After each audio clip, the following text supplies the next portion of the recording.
Welcome. This is Back to the Bins. I'm your host, Mr. B. Thank you so much for joining me today. If you've been here before, thanks so much for coming back. And if you're new here, thanks so much for stopping by. This is a comic book collecting channel, and I'm a comic collector. This video, just like every Sunday video, is to showcase the books I picked up this past week. So if you're interested, why don't you take a look over here, and I'll show you what I got.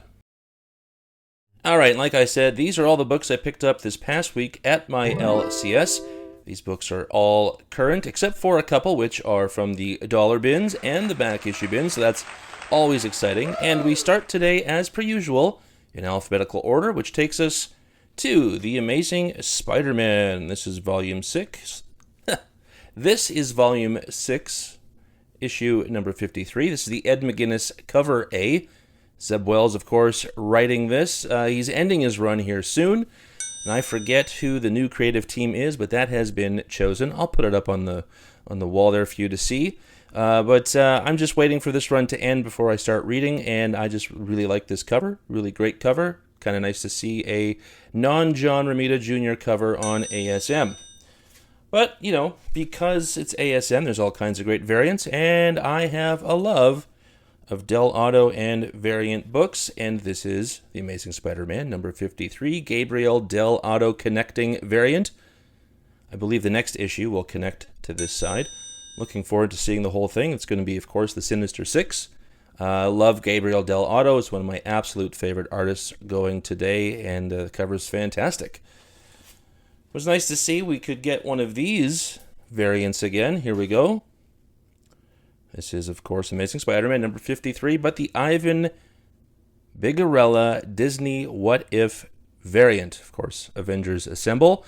I'll put the actual issue up on the screen, but 60 years of the Avengers. I love it. Once again, Mickey Mouse playing Captain America, Goofy as Thor, Minnie as Iron Man. Love it. So cool. A lot of fun right there. Moving over to DC, we got Gotham, Batman, Gotham by Gaslight, The Kryptonian Age, number 2. This is the Riley Rossmo cardstock variant. I enjoyed the first issue. Pretty simple, pretty basic. A nice little Catwoman story. Cool to see the action. Cool to see how this world unfolds. This is Gotham in the 1800s. I'm curious. I'm interested. I really like this cover, and I'm going to be collecting this entire run. Yeah, should be cool. Neat. Haven't read the original, but maybe we'll get there one day. Back over to Marvel, and something I'm just collecting for the covers, and believe it or not, I had to have this one. This is Daredevil number 11, John Romita Jr. cover A. I think this is just an amazing bullseye cover. What's not to love about this? I love a good face, a good portrait, and this is just knocks it out of the park. I don't know. Maybe a contender for cover of the year? What? We'll look into that. I also thought that this was a wonderful variant cover. Once again, Daredevil number 11. This is Scott Williams' Deadpool Kills the Marvel Universe variant. There's a number of these going around, but this was one of my favorites. I love this. Fantastic. I love the blood. I love the sword going through Daredevil. I mean, it's a gruesome cover, but given it's Daredevil, given that it's Deadpool, I mean, there's got to be a bit of comedy here, right? I love it.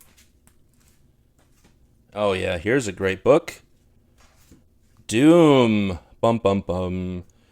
This is Doom number 1, the second printing, Sanford Green wraparound, and I'm going to show you what the other side is right away. Just give me a second. All right, here we go. That is the back side of the book. I think I'm going to try to get one of those top loaders, because then you can see both sides. I just think this is really fantastic. And if I'm not mistaken, this is actually a page out of the book itself. I'm pretty sure. An absolutely fantastic book. If you don't know anything about this particular Doom, it's just a one-shot, and it's really, really worth looking at, reading, and owning. Here's something I took a gamble on. This is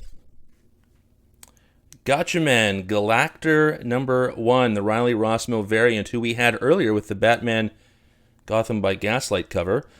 kind of cool when that happens. I'm a big fan of Robotech. I know this has nothing to do with that, but I'm not familiar with a lot of manga or anime, anything like that. So, I always go back to Robotech. So I know that there's something out there that I can enjoy.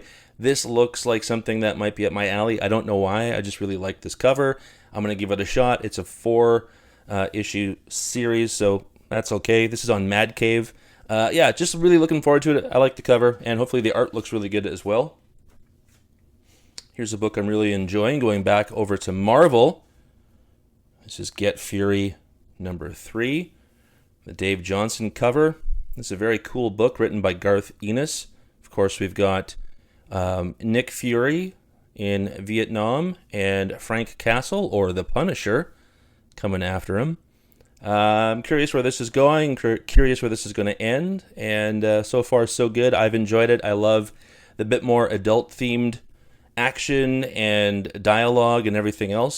So yeah, I would watch out. Definitely don't buy it for your kids unless you're interested in doing that, but that's your prerogative. But this cool book, nonetheless. Oh yeah, then we got right here, Giant Size Silver Surfer number 1.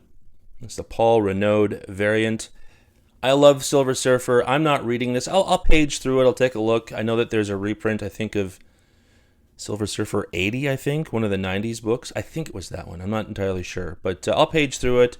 I just really love the look of Silver Surfer, and I loved this variant cover. So this is one kind of just for the cover value for me. I think it's really great. Beautiful. This is a book I'm looking forward to reading. Have been for a while. It's been on my pull list for a long time. This is Kill All Immortals number 1 on Dark Horse. And this is an Oliver Barrett cover, Zach Kaplan writer. I don't know any of these people.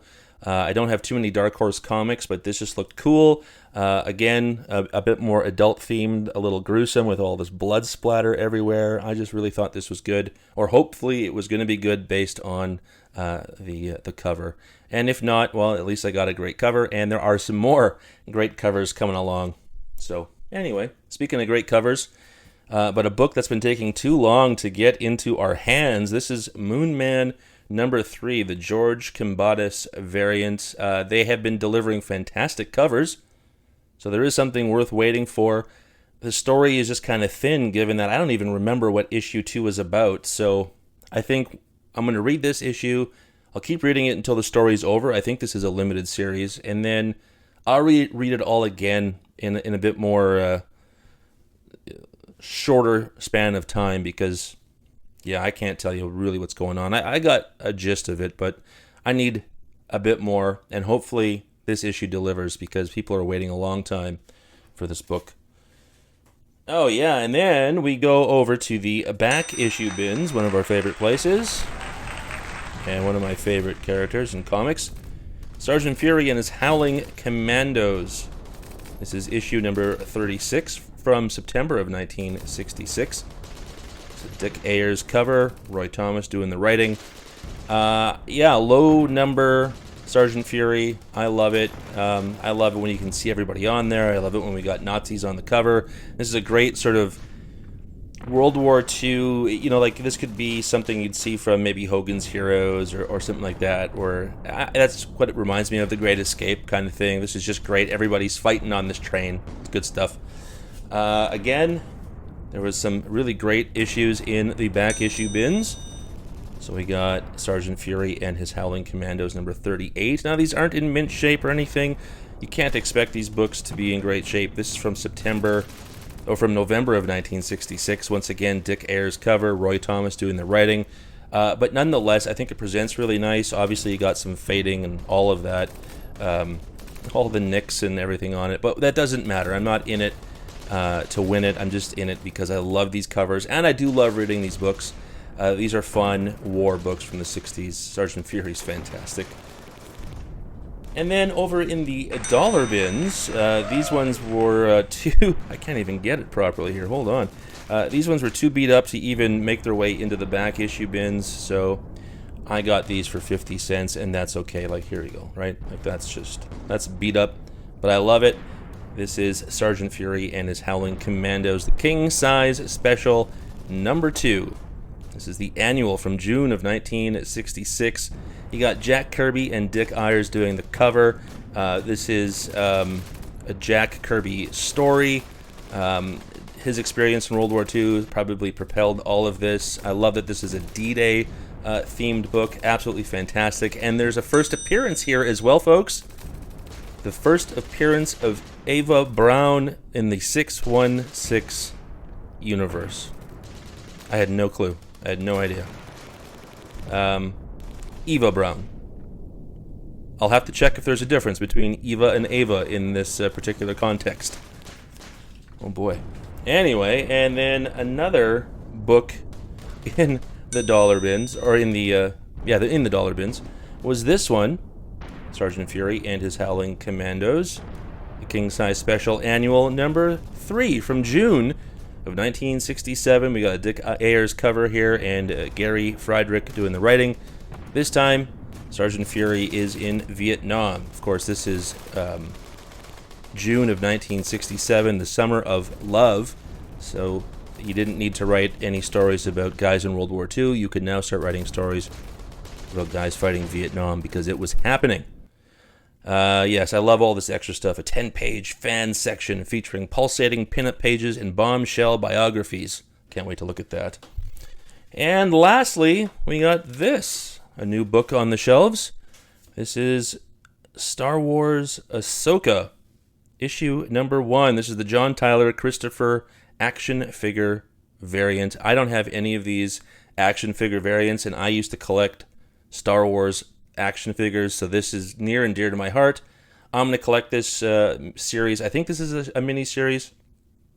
There's some great covers, and I'm going to read it. I'm interested. I don't know too much about Ahsoka, so I'm curious and interested and love this cover. Well, that's everything, folks, so hopefully you enjoyed what you saw, and how about we get back to the real world, shall we? Well, that was a great collection of books. Hopefully you enjoyed what you saw. And if you did, why don't you like, comment, and subscribe? I'd love to build a community of people who are just really into comics. Thank you so much for joining me today. Join me next week for another haul video. And until then, remember, comics are good.